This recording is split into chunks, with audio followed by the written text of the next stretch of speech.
ação, né? Pode até ser uma ação que envolva a cultura, né? Projetos sociais lá nos casarões que podem ajudar a revitalizar e voltar ao protagonismo do centro da cidade. Pois é, a gente sempre encontra caminhos e saídas para culpar algo, né? Aí sempre joga a responsabilidade para a cultura.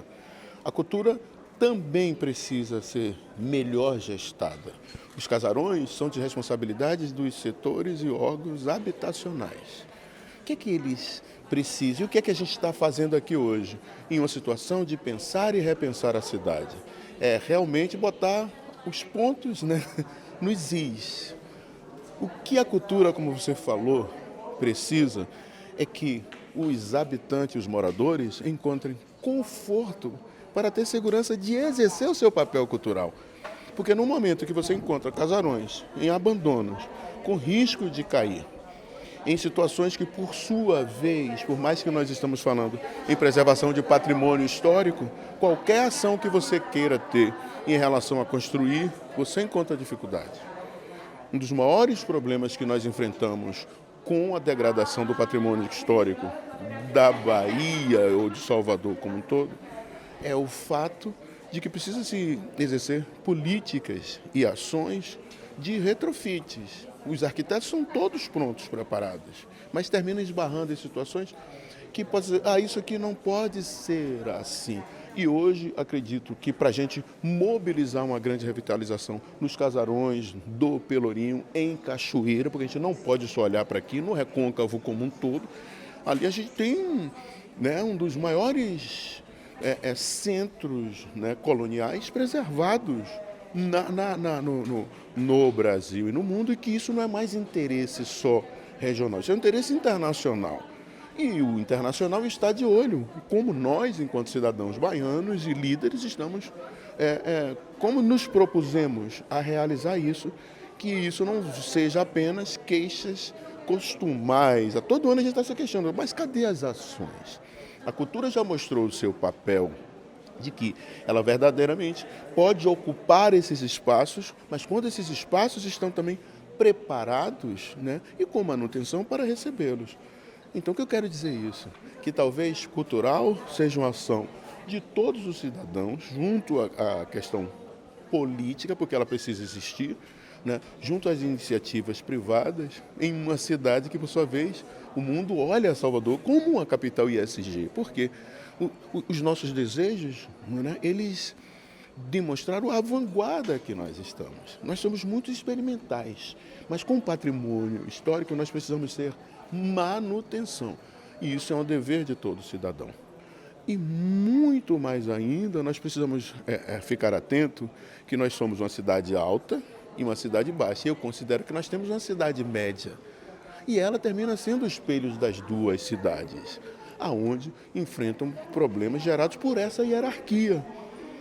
E o que acontece? Um lugar como o Pilar, que é um ponto internacional, sobretudo a construção dos espanhóis ali com os portugueses, enfrentam situações há décadas ou há mais de um século que são iguais ou espelham ainda a calamidade da escravidão. Isso já não cabe mais, né? Então, preservar os casarões, revitalizar os casarões, também significa ter um olhar para esse abandono das pessoas, para um abandono humano que degradou tudo isso. Porque, de um certo modo, as pessoas também foram jogadas para ali, como se ali fosse um ponto de atender né, as necessidades que o Estado não chega a alcançar nessas pessoas. Então, a revitalização dos casarões passam por pessoas, e mais ainda, passa com que essas pessoas tenham a oportunidade de continuar habitando esses espaços, né?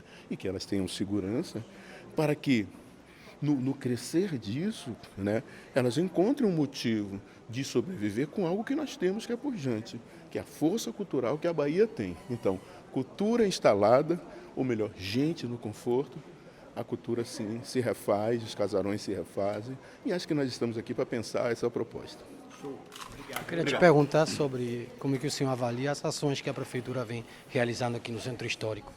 Sim, as ações são pertinentes, né? Nós tivemos uma crise enorme, né? E temos tido crises enormes relacionadas à imagem né, da Bahia através do Pelourinho, que é o lugar onde as pessoas vêm.